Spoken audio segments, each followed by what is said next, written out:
อินซีกรุ๊ปเขาคือ6กลุ่มบริษัทสั้นนำที่มีประสบการณ์ในการเฮ็ดธุรกิจหลายกว่า20 ปีการบริหารจัดการที่ให้ความสำคัญกับพื้นฐานคุณภาพและการบริการลูกค้าเฮ็ดให้กลุ่มอินซีเป็นหนึ่งในบริษัทสั้นนำในสปป.ลาวที่กำลังเติบใหญ่หลายขึ้นเรื่อยๆบริษัทขนส่งอินซีครับเชื่อมโยงความสะดวกสบายของคนลาวทุกคนภายใต้ความตั้งใจ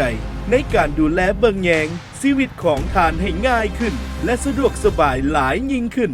รวมไปถึงการให้บริการฝากในสร้างสินค้าอย่างครบวงจรเพื่อรับรองธุรกิจที่กำลังจะเติบใหญ่พื้นที่จัดเก็บสินค้าที่สะอาดปลอดภัยโดยมีเจ้าหน้าที่รักษาความปลอดภัยเพื่อดูแลสินค้าอย่างมืออาชีพ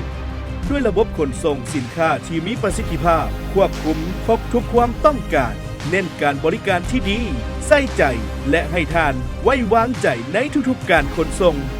บริษัทอินซีเทรดดิ้งจำกัดผู้เดียวตัวแทนจำหน่ายหวยพัฒนานครหลวงเลข 3ตัวแทนจำหน่ายหวยดิจิตอลที่มีควบคุมทั่วสปป.ลาวและทางช่องทางออนไลน์รวมไปถึงการขึ้นเงินรางวัลหวยพัฒนากับทางเฮาโดยกงโดยมีพนักงานที่ชำนาญคอยให้คำแนะนำสถาบันการเงินจุลภาคที่บ่รับเงินฝากอินซีจำกัดหรือเอิ้นสั้นๆว่าอินซีเงินติดปีกโดยมีเป้าหมายในการสร้างตั้งก็คือการได้มีส่วนร่วมในการสร้างสาพัฒนาประเทศชาติโดยอินซีเงินติดปีกเน้นถึงความสำคัญในการส่งเสริมธุรกิจขนาดน้อยหากลางและเพื่อต่อยอดธุรกิจให้แก่พ่อแม่ประชาชนพ่อค้าสาวขายตลอดฮอดพนักงานทุกทั่วหน้าผู้ประกอบอาชีพสุจริตที่บ่สามารถเข้าหาแหล่งทุนหรือธนาคารได้และผู้ที่มีความประสงค์อยากสร้างรายรับเสริมเพื่อพัฒนาชีวิตการเป็นอยู่ของครอบครัวให้ดีขึ้นและเติบใหญ่เข้มแข็งเชื้อละก้าวโดยอิงใส่นโยบายของพรรครัฐวางออกและให้สอดคล้องกับวัตถุประสงค์และเป้าหมายของสถาบันพวกเขา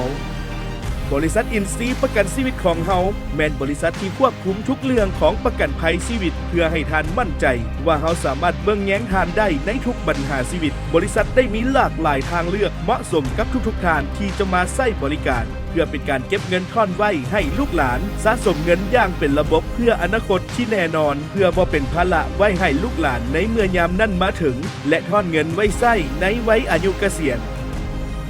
อินซีเรสซิเดนต์เขาได้รับความไว้วางใจจากชาวนครหลวงเวียงจันทร์รวบรวมความเป็นลาวและความโมเดิร์นเข้าไปน้ำกันได้อย่างลงตัวพร้อมให้บริการทั้งบ้านพักวิลล่าและอพาร์ตเมนต์เขามุ่งมั่นที่จะมอบความพึงพอใจสูงสุดให้กับลูกค้าทุกคนที่เขาให้บริการ